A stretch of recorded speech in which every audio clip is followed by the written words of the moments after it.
Okay, now we're going to talk about some very important concepts in economics. The first is trade-offs. Okay, so there's a little quote here. There are no solutions, only trade-offs.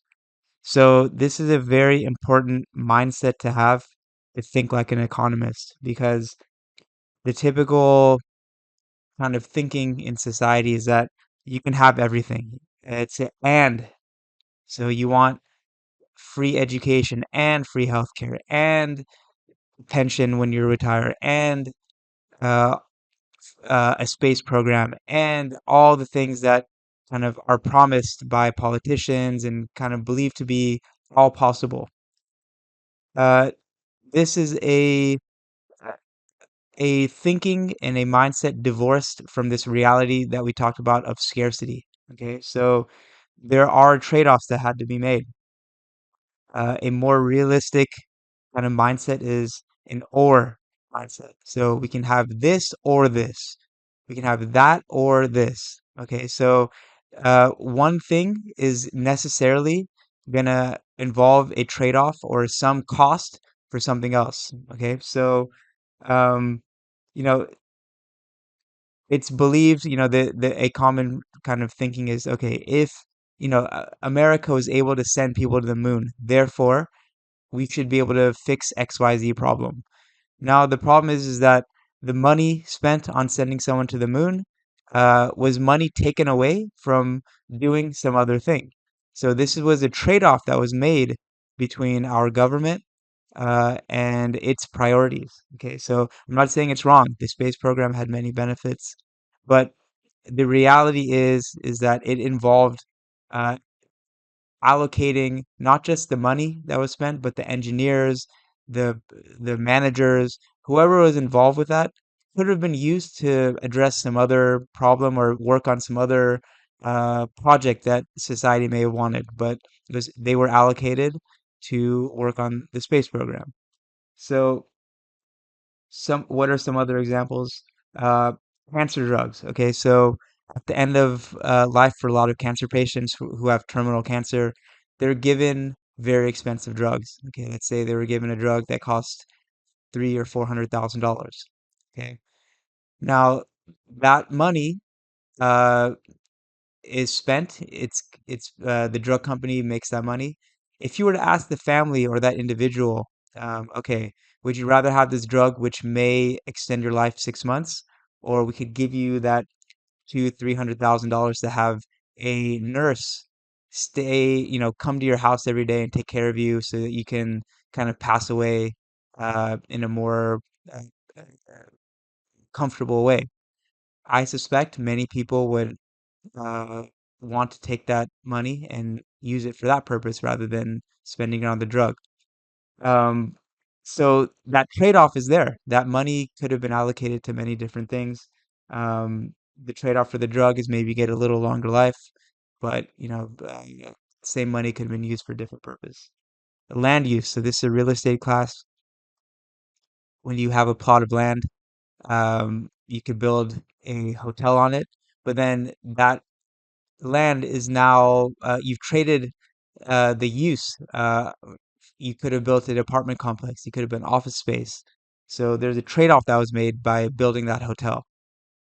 So this trade-off has to be considered. Now, we basically, in order to consider the trade-offs, do what's called a cost-benefit analysis. So cost versus the benefit. Okay. So you want to see what you're getting for a decision versus what it's going to cost you. Okay, so this mentality of always thinking about both sides, the cost and the benefit, will serve you well as an economist, as an investor, um, even in choosing relationships. This idea of not just focusing on the costs, not just focusing on the benefits, but weighing them against each other. Because typically you will see, depending on what you're trying to optimize for, that a decision is gonna the benefits may outweigh the cost, and it's worth doing. So, but being very clear in your thinking about the cost versus the benefits will serve you well. Now, part of the cost are what are called opportunity costs. They are not the direct cost of doing something. So, for example, building that hotel. So there are some direct costs, the construction costs, um, paying for the staff, whatever it is. What you also need to consider is the lost opportunity because maybe you're building a hotel in a rural area and no one's going to stay there, and you could have used that land to have as pasture, and maybe that would have been actually the higher uh, the more optimal use of that land. But you wouldn't have directly experienced it because the hotel would have had all those other direct costs. So the opportunity cost is almost a hidden cost. Whenever you do something, you're foregoing the opportunity to do something else. And it's not going to be apparent unless you consider all the alternatives that you possibly had. So, for example, milk. Okay, you can sell milk uh, just in a carton to consumers who will just drink it. You could have also used that milk to sell to a cheesemaker. Okay, so that's the opportunity cost. So how do you make this decision? Again, the different economic systems we have will kind of determine that. So, for example, we're going to get to this in the next slide, but let's give you a quick preview. In a communist society, which had a centrally planned kind of system where there were just economists or people kind of in the government that were deciding. They would say, okay, our production of milk is 1,000 gallons, 300 gallons will go to the cheesemakers, and 700 will go to sell. Okay, so this was the economists will have some system that they're devising to make that allocation. In a market system, the pricing will determine because maybe the retail price for the milk is $3 a gallon, but the cheesemaker is willing to pay $3.25. Okay, so then the the milk producer will then look at their options and make a decision based on the price. Okay, but maybe the cheesemaker only needs 200 gallons. They're willing to pay more, $3.25, but the quantity that they want is not fully going to take up what the milk producer produces. So then milk producer will sell some to the cheesemaker and then sell some to the retail. But that split and that allocation will be dependent largely on the pricing. Okay, so this is the use of a market, kind of again as a way of telling economic actors what to do. Okay, productivity. This is another important concept. So, when we talk about scarcity and scarce resources, the resources of a society are not a static number. Okay, so it's possible for a society to, instead of consuming what they have, so let's say a society had $1,000 to spend, they could spend all of that buying whatever the society produces, or they could take that $1,000 and build something to be able to produce more of the goods and services that are available to people. So this is kind of an investment decision to build more capacity to make more things. You're foregoing the ability to basically consume more now. You're instead of buying whatever more food or services, um, or for the space program, for example, spending it on that. You're building factories, you're building oil refineries, you're building infrastructure, roads. These are all things that are going to increase the productive capacity of society, but they're not things that are consumed by society. It's more of an investment in the future. So these allocation decisions are made by economic actors, governments, etc. So what are the main inputs in productivity for society? You have to have land. So land is not only useful for building things on it, like building cities, housing, factories, etc. Uh, there's also extraction that happens from land. So you extract natural resources, you drill for oil, if you have uranium mines, mining activity. So land is a key input into production. You also need people. Okay, so labor.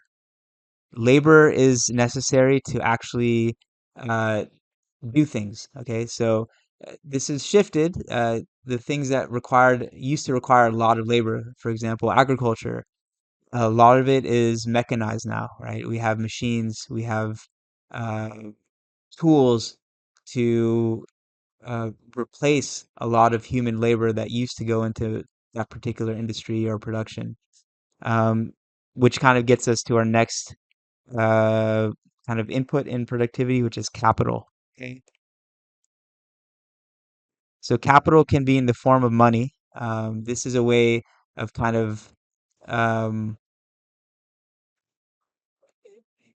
it's a way of cooperating. You could think of money as a way of organizing society and getting people to cooperate, to trade, to invest, etc. But really, the capital is used for people and economic actors to consume things and also to invest. Okay, so money, for example, can be used to buy a factory or to build machinery, etc. Okay, so uh, the machinery we talked about, that like John Deere kind of combine that's used in agriculture, that is a form of capital. Okay, that's a capital asset. That machine is something money was spent on to kind of have that asset to help in the production of corn or wheat or whatever the thing is used for.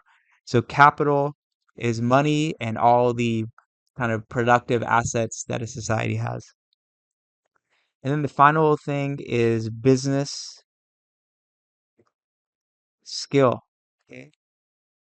You need a class of entrepreneurs. Okay. You need people who are willing to take land, labor, capital and organize it and put it to productive use. Okay. So this is a important kind of skill because it's not trivial to do this, to take organized land, labor, capital into a form that's actually going to efficiently make and produce goods and services. So this takes definitely hard work. It takes a certain kind of skill set of being able to sell, being able to convince people of things, to be able to kind of organize your workers and attract investors. Um, and so this is not something that is always kind of inherent in society. It's usually um, a smaller group of people. We have the 80-20 rule. So maybe a small group of people have the drive and the skills and the desire to kind of be this entrepreneurial class. Um, America has been really good about having a native entrepreneurial class and also bringing in people from all over the world that want to be entrepreneurs, that want to start businesses, and bringing them to America and kind of letting them have access to all the great kind of the system in America that allows entrepreneurs to kind of do really well. So we have a native population that's very entrepreneurial, and we have the benefit of attracting entrepreneurs from all around the world, which has been very successful for America.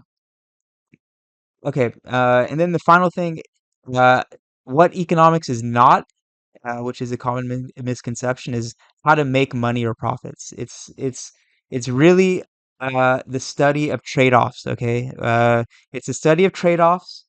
It's a study of the cause and effect of economic decisions. Okay, so what happens when a society or an individual or a specific firm makes this decision? What is the effect of that? Okay, so it's a study of cause and effect. It's also the study of information, okay? Because economic decisions, like for example, if you're trying to buy a house, need to know information. You need to know what the price of the house is. You need to know how big it is. You need to know um, what areas uh, have better schools. You need to know this area versus some other area that you're thinking about, how to compare those two. So you as an individual need information, firms need information, governments need information to make economic decisions. So how that information kind of flows, how people acquire information. The information is never perfect. So what do the distortions in information mean?